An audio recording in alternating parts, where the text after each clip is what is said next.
It's unfortunate that I lost my parents at a very, very young age, at the age of 6. I don't want people to shame me and pity me. Like, oh, shame, he doesn't have parents and all. Because there's this tendency of people that feeling sorry for themselves if you don't have parents, you know. I mean, old lady in the time, so manje, yes, I mean, I'm fair to you, I mean, this thing of being cautious, no, rainy days. So you don't live by that? All of it? All of it. What if you die tomorrow? You made this from scratch? Made this from scratch from my 240 square meter warehouse. You are now 26 from the last time I checked. 26? No, I'm 19. Nigga, 26. No, for real. 19, bro, and you are employing all those women, and you've got a warehouse, and you got a showroom, 2 showrooms. My boy, you are 19. So when you were just building an empire this whole time. Mindset. It's all about channeling your mindset. Episode 24 of The Blueprint. Thank you so much for being here. My name is B.A. Pusha. This is the only podcast that we don't rely on gossip. We don't rely on gossip. We don't gossip at all. But the things that are happening in the podcast industry right now is that in order for you to be relevant, you have to speak down on people. You have to disrespect people. Yeah, you understand? Your dog, unprovoked. Unprovoked, my guy. Like, you'll be minding your own business and like, yeah, and that laid back guy, we are lawyer. Like, what? What are you talking about? Like, with no facts. Yeah. So I'm really proud of this podcast. I don't care how many views we get at this point, you know what I'm saying? So shout out to everyone that joins us. Today we have a legend, as you saw from the intro. There's very few people that when I say I look up to, I'm not trying to mimic or be. People don't understand that. Yeah. When I say I look up to, it's like, damn, I look up to you. Like, you are doing, you know what I'm saying? Yeah, I'm taking reference. And you are one of those people having your, like, someone asked me, does age matter? And I've always said that not really, but if someone is doing better than me, I don't care about their age, race, or whatever. Age, yeah. You know what I'm saying? Or they're doing it's about substance, I always say. Yeah, substance. Yeah. Welcome, my brother. Thank you for having me, brother. Yeah, man. This is long overdue. Yo, I've been wanting to have you for the past, 2 years? 2 years, dog. Like, you're busy, man. You're busy. We both busy, dog. But you're busier than me, man. It's not even about that. Serious? It's all about alignment, you know? Yeah, I feel like today was the day of aligning those things. Yeah. Everything comes 360. Yeah. You know what I'm saying? Feel me. I want to start off for the people that don't know you. Okay. Because I know you personally. You know what I'm saying? Just tell us just a bit about yourself, where you're from, where you grew up. Then we'll get into the business things. Shafiri, this is Musara Masai of Masila. What do you do though? I'm kidding. My name is Letabo. Recently changed my surname into Mahamba, my father's surname. Originally from Gwandebele, right? There's a place called Machiding in Gwandebele. Did my primary school there. In a place called Marble Hall, Lar School to Iskrao. That's where I did my primary. Then I moved to Pitori in 2011. 2011, that's when I started my high school career. Hoër School Staats President Sier Swart. That's where I did my high school career and all that. And then fast forward 2023, I think, moved to Joburg. Yeah, that's where everything like took a turn. It was a dream that was long overdue, according to me, because I've always wanted to be in Joburg. Everybody comes to Joburg, man. Because I had a plan. It was my plan to come to Joburg because I know everything was going to align. You know, yeah, that's pretty much who I am, dog. And yeah, I guess we'll get to unpack what I do and what I'm about throughout the podcast. Yeah, I like that. So childhood, yeah, just a brief childhood. because I feel like people, when they aligned to what they were destined to do, it was so slowly be groomed. As you know, in your childhood, was that a factor for you? Like, were your parents involved? School involved? What was just growing up to You know, where you were? yeah. So, because it's something that I don't get to talk about because, for a very long time, I was very uncomfortable in talking about it. It's unfortunate that I lost my parents at a very, very young age, at the age of 6. Got in an car accident, smashed by a truck. It's a very painful story, man. That was then. I was so little, man. I didn't understand the whole situation of how it's like to when someone means that, look, you no longer have parents. You know, it's something that I had to grow up with. I kisura hopulana in classes whereby they used to take the statistic of they mustn't come for me statistics. They mustn't come for me statistics of learners that don't have parents. You know, I was very shy, man, on raising a hand or because I don't want people to shame me and pity me. Like, oh, shame, he doesn't have parents and all. You know, I've always grew up with the mindset of being independent and all that since from a young age. Just to go back, when you were told at 6 years old, did you understand what they're saying to you? Nah, because I remember when the police knocked at the door, I was with my brother playing PlayStation, right? It's a TV game, not a PlayStation, a TV game, Super Mario. And then it was late in the evening, dog. Police knocked. They told my brother because he was the elderly person by then. They were like, yo, your parents got involved in an accident and they are no more. Yeah. And my brother told me that story. It was like, yo, boy. He understood because he was more mature. How old age gap between you guys? I think he's a 90, I'm 98. I think it's 9 years. Yeah, 9 years age gap. So he was like, yo, boy, he was crying, you know. And I was just a little boy. Yeah, you're still 6. You know. So you still thinking they're gonna come back? Yeah, I was like, because I was getting worried. Like, what time is it? By this time, my folks are back, no? Yeah. No, but it was getting late. Yeah. You know, but yeah, he told me like, yo, boy, there are no more. I was like, what? They are not coming back. I was like, yeah, they're no longer, you know. The next day, I saw people gathering at my place. Hey, you know, man, as a child, what's going on now? Get told. What's going on now? But I finally got to understand what it's like to not have, or they no longer big experience, you know? Yeah. Things like, remember at school when you were like writing your vacation, how was it like? Yeah, bro. No, they would tell stories like, yo, me and my parents went to a vacation and all that. Then it started clicking now that, yo, this is the reality. These guys are no more, you know? I think I started understanding that phase while I grew older and older. But when I was young, nah. Where you guys, okay, what happens with you and your brother then? You find out, okay, do you go to your grandmother? What happens? So like my grandmother was working here in Pretoria, you know? Yeah, she was a domestic worker here in Pretoria.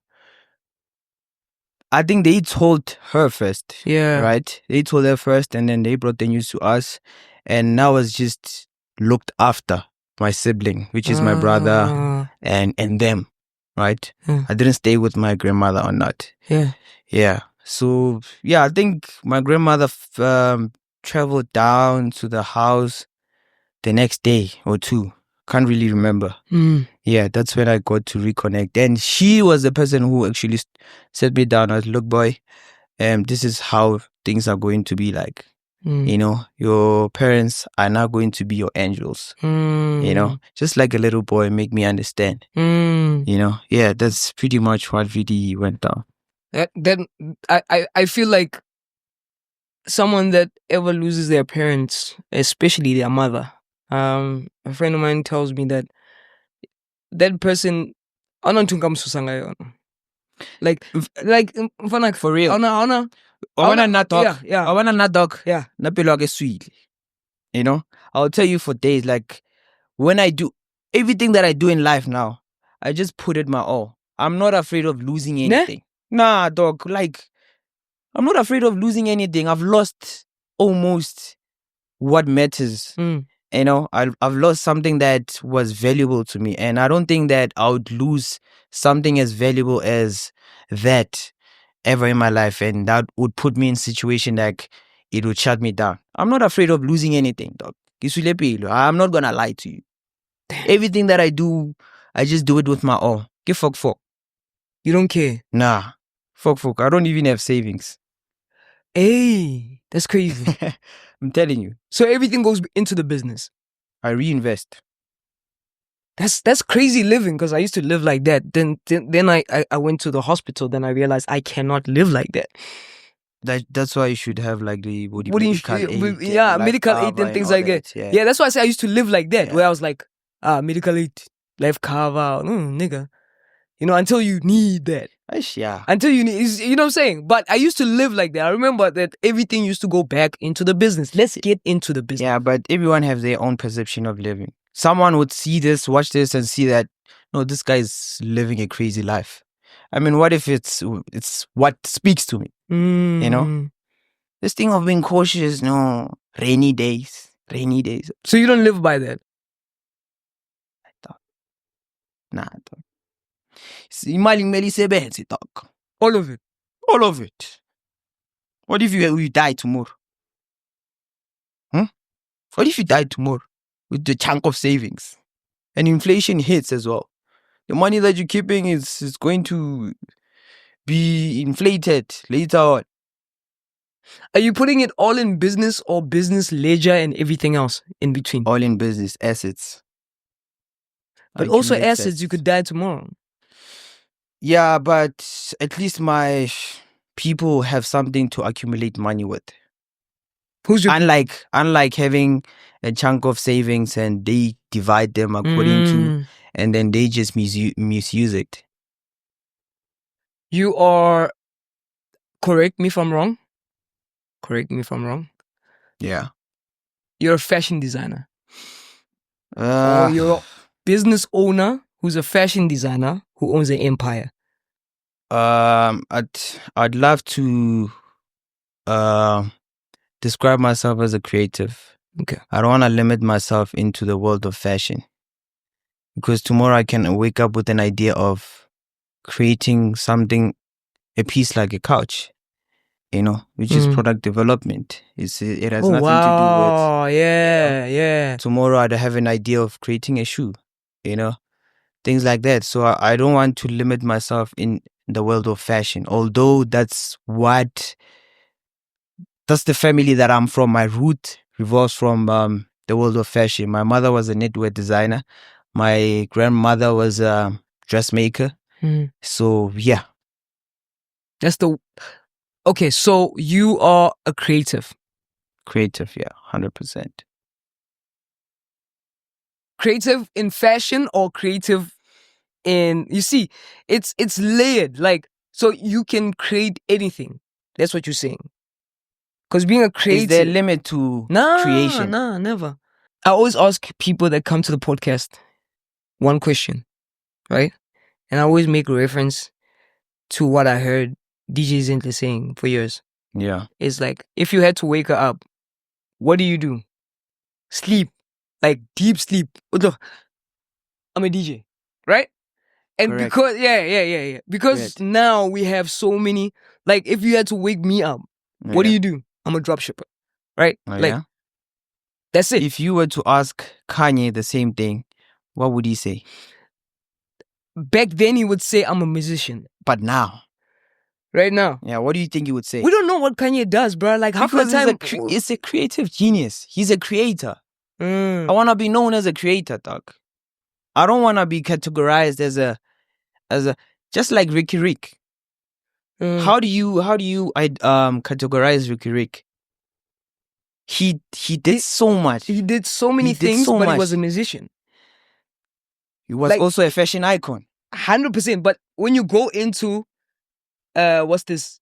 Google right now and say who was Ricky Rick? They're gonna start. Ricky Rick was a musician. And then they'll add everything else that he did. So this guy is cornering me into doing something else. I'm not trying to say. No, I'm just saying. Okay, I feel like we need to.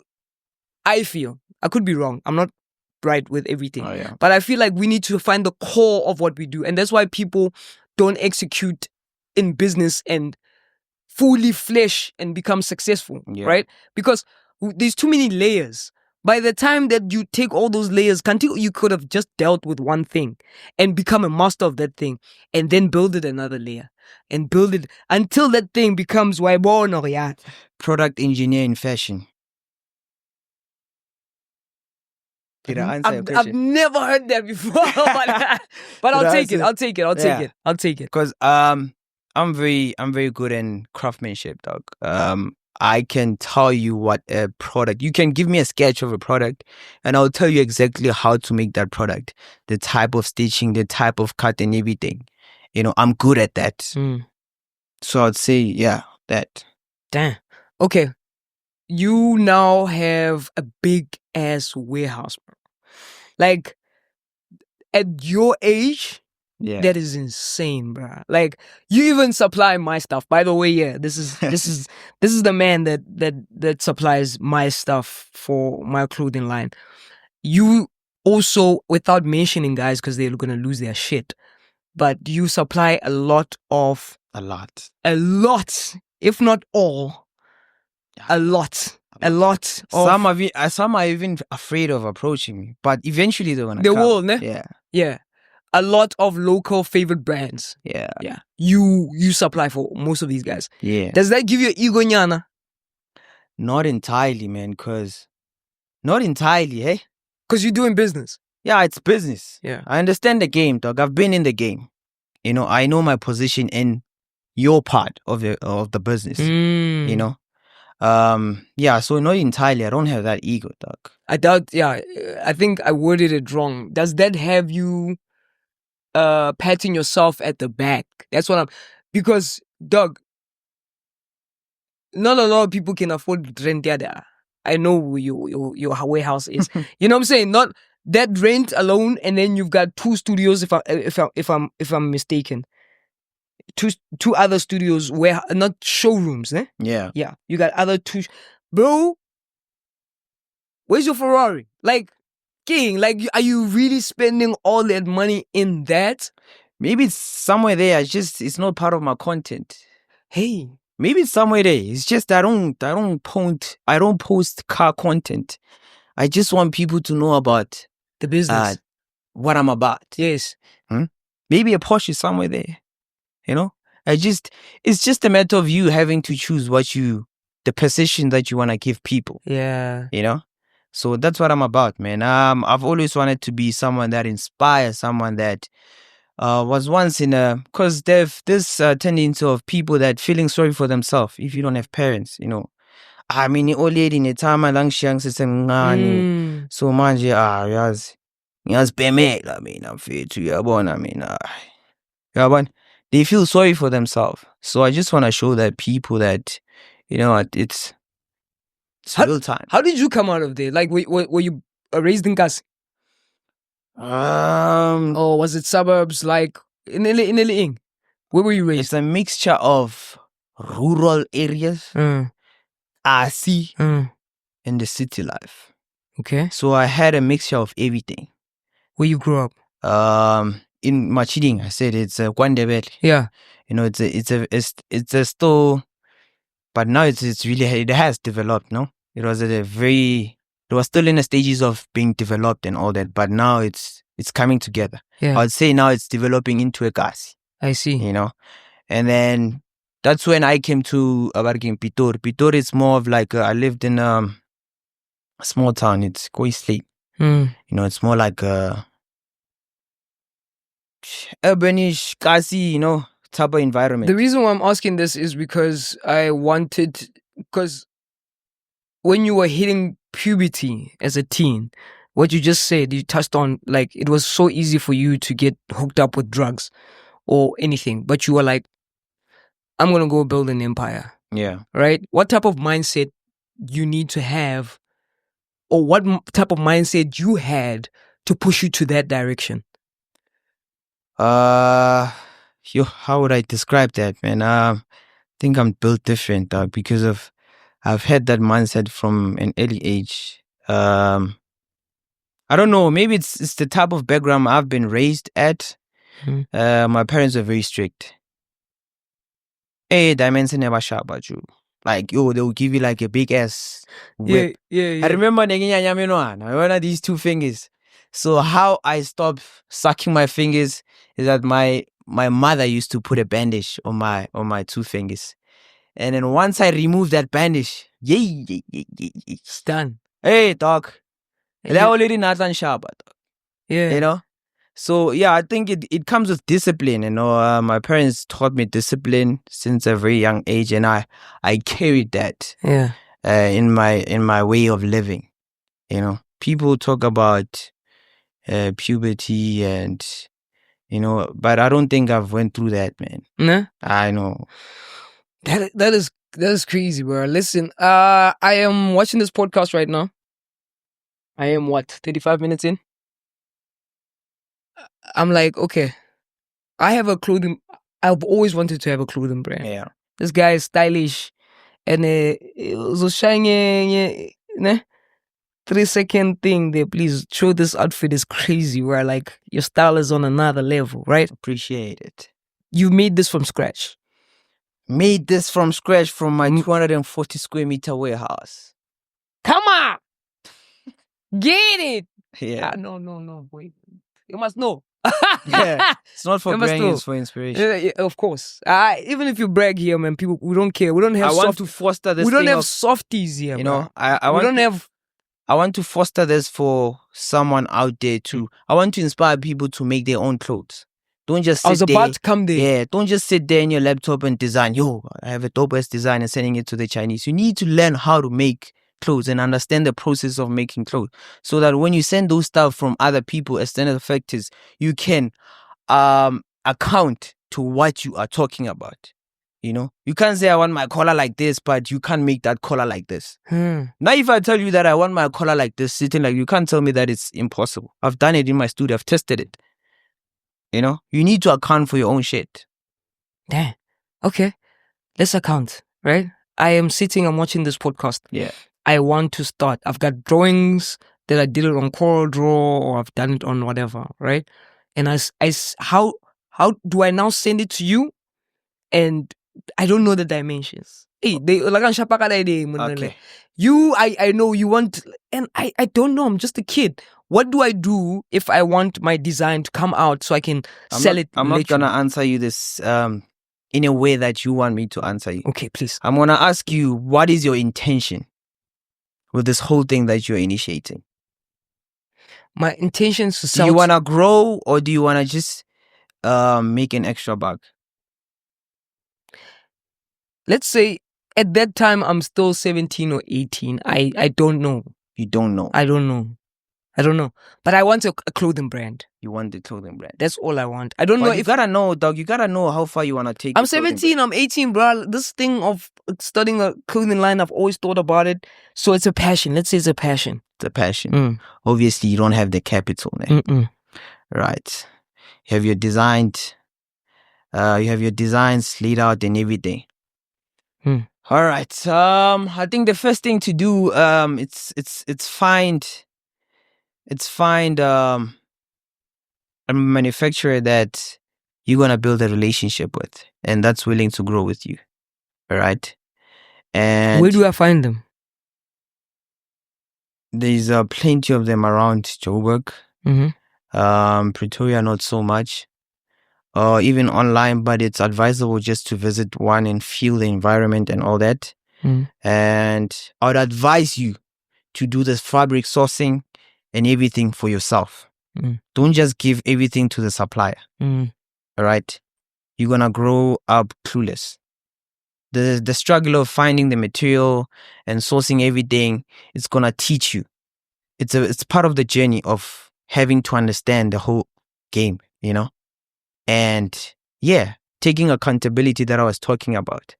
Okay. Yeah, most CMTs work like this. You give them the fabric, and then they produce the stuff for you. All right. So you can go that route. Or find someone but these are CMTs that are working with big guys, whereby they work with MOQ, crazy MOQs, like 50 units. 50 is even a little, 100 units and all that, you know. So I would say just find a small or a decent production house whereby you can just take your fabric to, and then they'll just do the design from you and start from there. Okay. Yeah. What can you offer? I have money for someone who's got money. They've got capital. That maybe let's say they've got 15,000. Okay, my company, it's I would say it's the messiah of most people because I do everything for them. Oh wow. They don't do the fabric sourcing. They don't do the runarounds of having to print and all design? that. I do everything for them. Design? I'm expensive. I don't offer that service for them. Okay. You know. I feel you. I know. Yeah, but I do them for them. They just send me the mock-up tech specs and everything, and I do the whole process for them. Sourcing the material, putting the garments together, and they just go make money. Okay. So let's say I've got okay, this is I know there's an answer for this, but I'm thinking like a 17-year-old me, right? I've saved up 10K or 15K. I come to you and I say, what would you advise? Should I start with hoodies, t-shirts? What is it in 2025? What should I start with? Because back in my time, if you could just Mr. Price, get a t-shirt. It was easy back then. Yeah, back then it was easy, bro. Because people are not fussy, bro. Like you just, you know what I'm saying? Then you're running a brand. You can go to Mr. Price, pull this thing, go to my friend quickly, print the thing, pop, 250. Yeah, print your blueprint. Yeah, quite, you know. Yeah, it was easy back then. Yeah. Unfortunately now, the game has changed, and our audience, the people that you're selling to, they are more aware of what's happening now. You know, that buy and print type of method. You know, they are the competitors now. They are having immense, like super great qualities. So you are competing with people like that now. So for a start, I would always don't go big on your capsules. You know, start small, manageable inventory, like t-shirts. Don't go like t-shirts, hoodies, pants, and all that. You're gonna fail to manage that inventory. Because of clothing is a different ball game. You cannot release all 5 styles, pants, hoodies, what, not, because you still have to break that down into sizes, colors, and all that, you know. Because at the end of the day, you're gonna find yourself with 2 pants, 2 hoodies, 2 caps. You know, people order, now you have to go back to the supplier. It takes 3 weeks to deliver. Clients are getting frustrated. You know, you can't manage the whole customer experience, you know. So I'd say start small with like t-shirts, a range of t-shirts, and build up onto that. Yeah. You know. How should I price it? Like with this economy? It also depends on the market that you want to position yourself into. Because now I see a lot of brands, they want to go the premium route.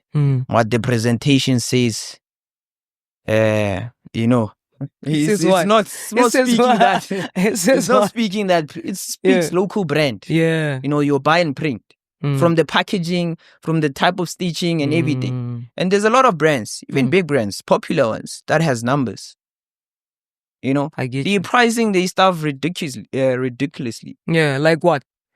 I talk. Yeah, boo. Hey, man, you own your own business, man. Yeah, why talk, you scared? Don't be scared, my man. Who's gonna fire you? Yeah? You've got your own thing here. No, you. You want me to start enemies? I'm just saying, yeah.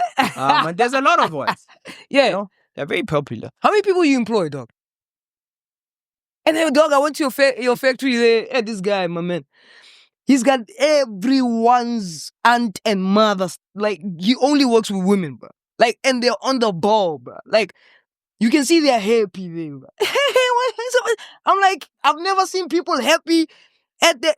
what's going on there? They're happy. Have you gone to ShopRite and Wabona the Keisha's at there?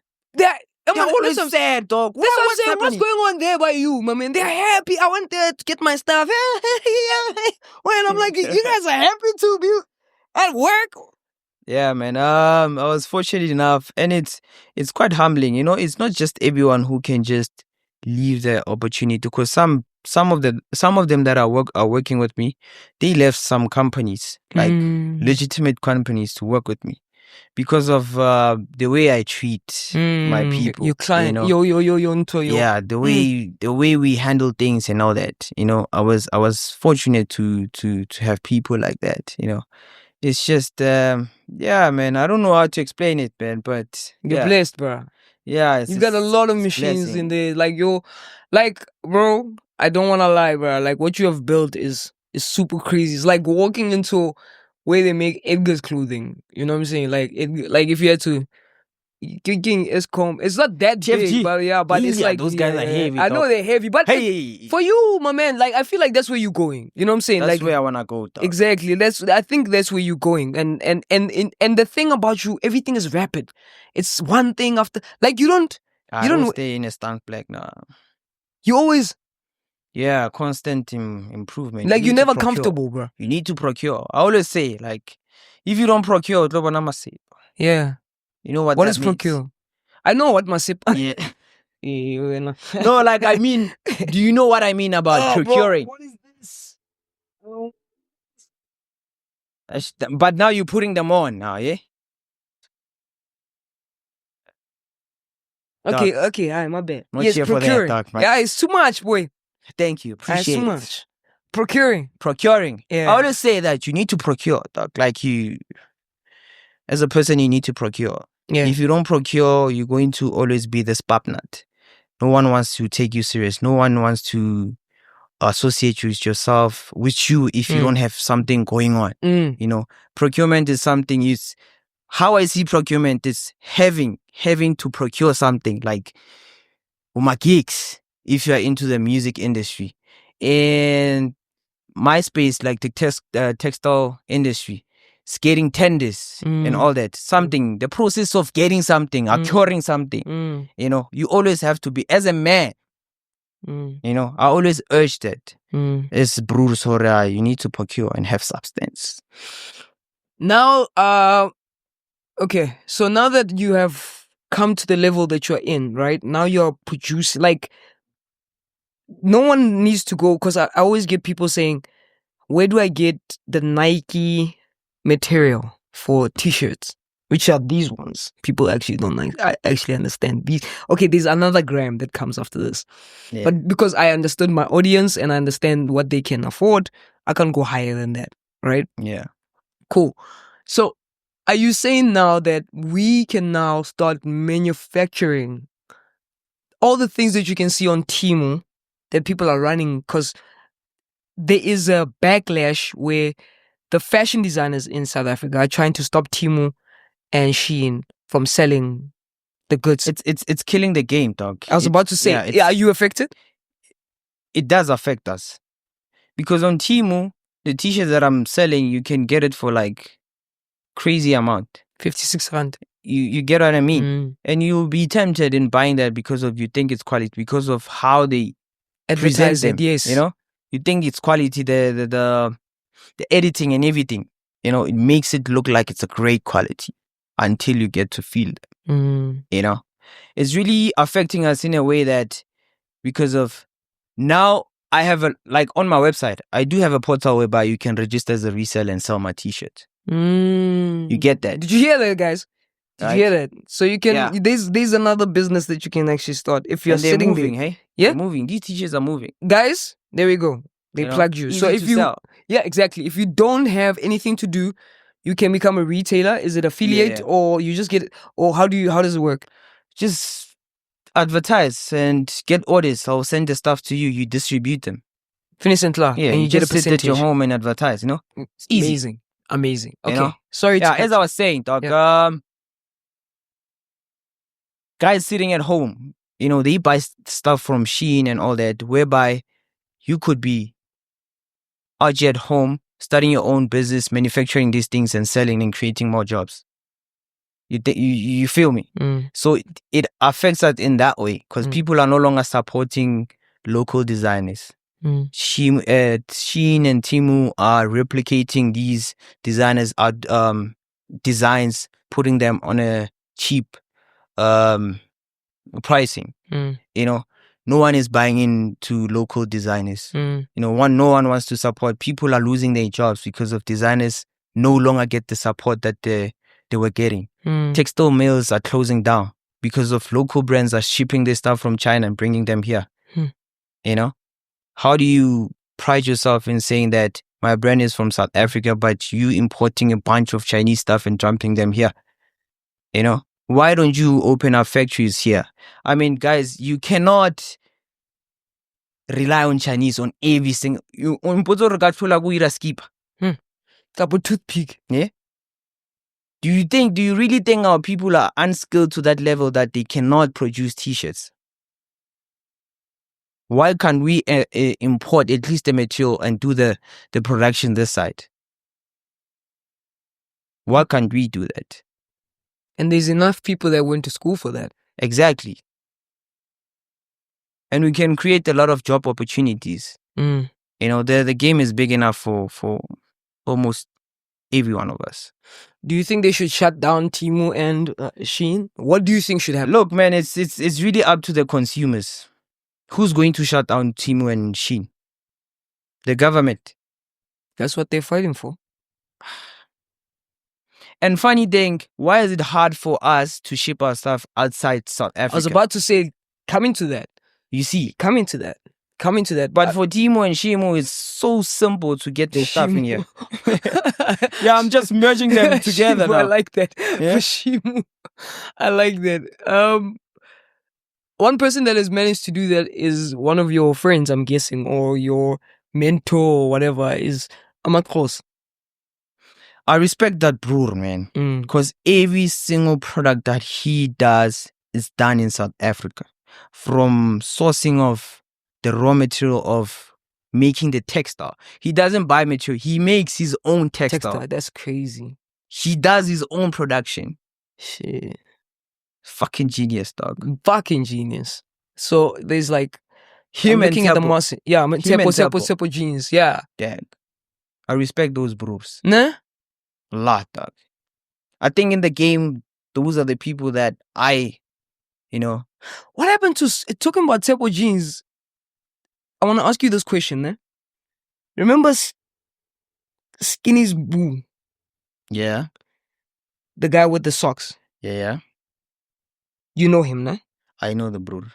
Do you know him personally? Not personally. What happened? I don't think. Scott? I don't know the back end story because of it's someone that I don't follow because he's not in my industry. He does socks. Socks is not part of your industry. Yeah, but he's focused on socks, okay? And I'm more diverse. I'm into apparel. Okay, sharp. Because he made a name like Tepo, like Amakros and whatever. Do you think people got tired? Man. Hey man, I don't know what happened to him. Honestly, man, I can't. I've been thinking about this guy for a long time. Like, damn, bro. Socks. Anyway, I was in Cape Town and I bought socks for $400. That's how much Amakrosa socks are, right? Socks. Damn. Yeah, they're $400. Yeah, so I can chale. Get to legend, anak. Sheba Philip. Pair of socks. What lieber? No, it's Amakros. That's my ski pair.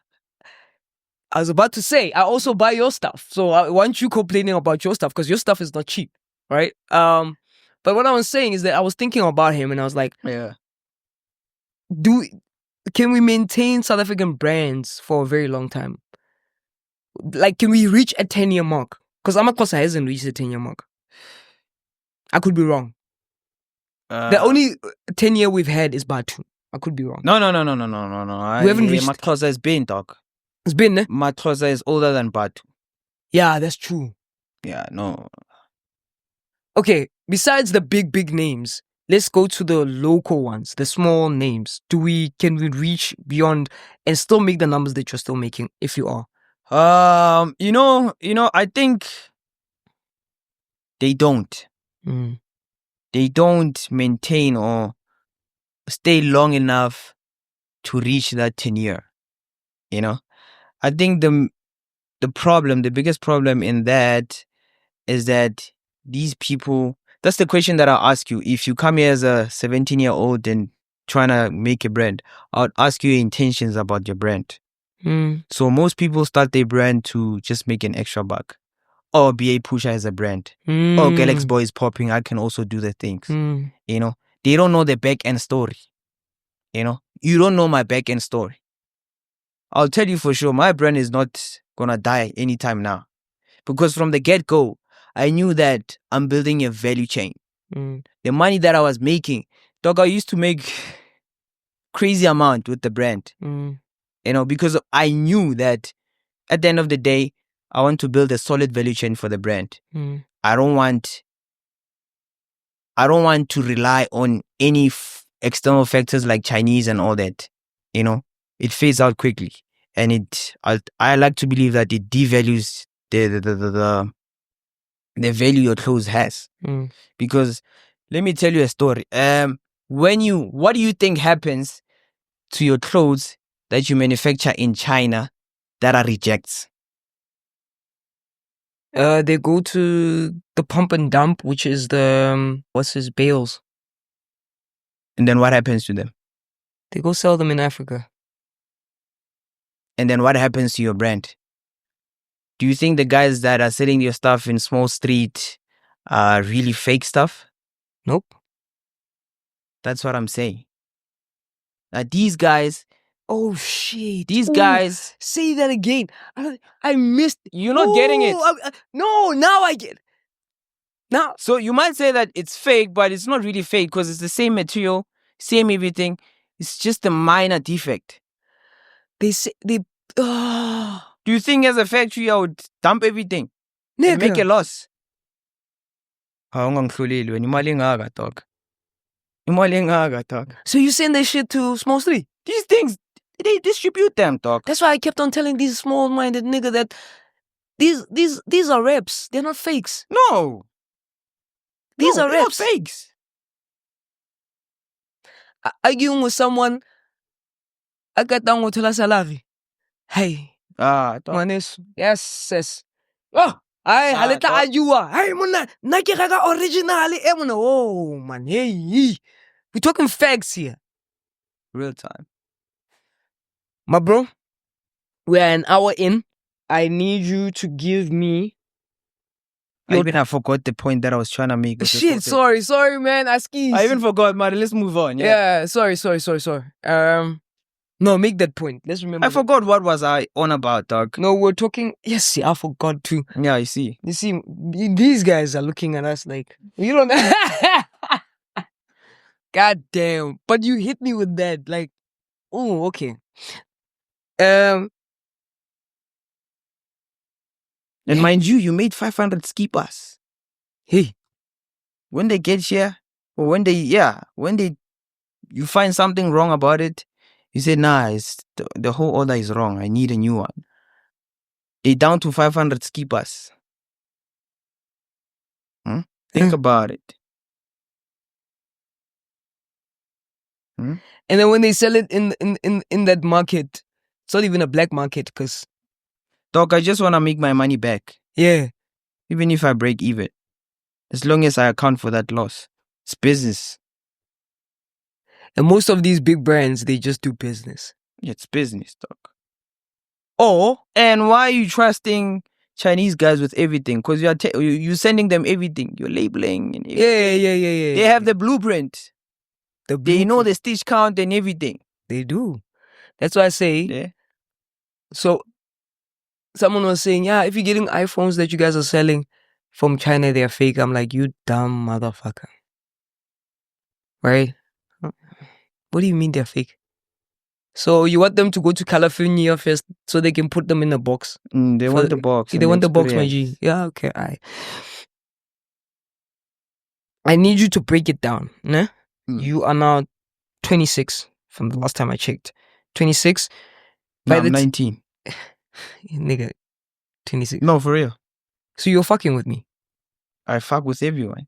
Are you serious? Yeah. Are you 19? 19, bro. Bro, please don't mess with me. Not messing with you, bro. You said you were 26 the last time. I was messing with you. I'm you can't be 26 and running all this stuff, bro. Do I owe you any loyalty or truth? Now I owe people the truth You're and 19. loyalty. 1-0.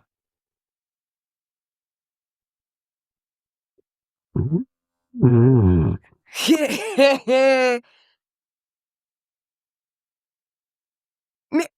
Ain't like nina nienzani nina. Yeah, Like this dog. generation of like what are you guys doing that you guys are like skyrocketing 19, bro, and you are employing all those women and you've got a warehouse and you got a showroom, 2 showrooms.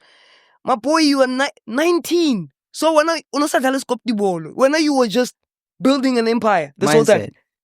Mindset. It's all about channeling your mindset. Yeah. This interview is over. I don't even want to hear what you got. Intana yamang grand intana yo. Do you get this reaction all the time? Of Nah, course, you because look 19. because now that you say. because I lie about it. Why? I'm avoiding this reaction. Shit. Damn it. And because of I just want to get, some mummies ask me, how old are you? I can't say I'm 19. Can't say I'm 19, dog. My God, bro. I know. Credit where credit is due, bro. There's what? Yo, no, bro. Like, no, I respect you, bro.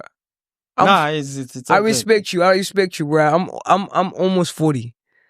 I'm almost 40. You almost 40. Yeah. Don't look like 40 though. Yeah. It's the grace of God and respecting your parents and staying out. Yeah. So it's that. Shout out. But I'm gonna say this, like, bro, you brought me into tears, bro. Like what you have done, and like the fact that you told me your real age, it just puts the stamp on the kids that are watching this podcast right now. Yeah. To say this could be you even before you are 25, because that's what we dreamt of. 25, 26, 30, 40. But that's nothing, boy. We get CEOs at this age. 21, someone is running a big empire, dog. A multi-millionaire company. Now, yes, back in our days, it was very hard to even think of starting a business. Yeah, but things are advanced now. Yeah, that's what I'm saying. All information what do you buy data for? I always say, dog. What are you doing online? Yes. They say online is. Are you trolling? Yeah, of course. They're trolling. Probably in the comment section. Well, I'm getting the bag. BA, you bringing what? Yeah, for to talk. How do you deal with trolls before we stop? Do you, like, you posted something, was it your first time dealing with trolls? Have you ever dealt with trolls? That was my first time. But I don't really consider them as trolls because of some people don't know me personally. So the things that they say over the comments, it's not based off what they know about me. You can't judge me over one video. I'm doing a lot in the back end. Yeah. Advice for someone that wants to get started. Advice for someone who wants to get started. I'm 17 again, right? What do I do? Besides watch podcasts. Kauhanale lifestyle. For a certain period of years. Invest those years into building what you want to achieve, right? I would say, just reinvest, because they have this tendency of when they're making a killing with their businesses, they start stealing from their businesses. They don't reinvest. It's worth the while. Trust me. I know that. I know that. Damn. Just Kawanale lifestyle and reinvest in what you do until you become great. So every 100 rand, 200 rand you make, you take 150 and you put it back. Yeah. And you can eat the 50. But that 50 is just for food and survival. Yeah. That's it. Imagine what you would do in the space of 2 years if you keep on if you're being consistent with that. Crazy. I'd be where you are right now, 19 with a Porsche and a big mansion. Ferrari. with the wing wing. With the wing wing. You know what I'm saying? And having oh wow, I'm proud of you, man. Where do we catch you? We'll have everything over here. Thank you so much for pulling through. I would love to but I would love you to send me some of the stuff so people can see what we are talking about on your warehouse and stuff like that. Guys, if today's episode didn't prove one thing, it's not about your age. It's not about your race. It's not about your sex. It doesn't matter about anything. If you just, like he says, kawana fashion. That's all. Lifestyle, not fashion. No, fashion. Not lifestyle. Kawana lifestyle. That you cannot afford. That you can't afford it. Yeah. And just keep on pushing. My name is B.A. Pusha, and thank you so much for joining us. We'll see you on the next Blueprint. Wing wing. Wing wing.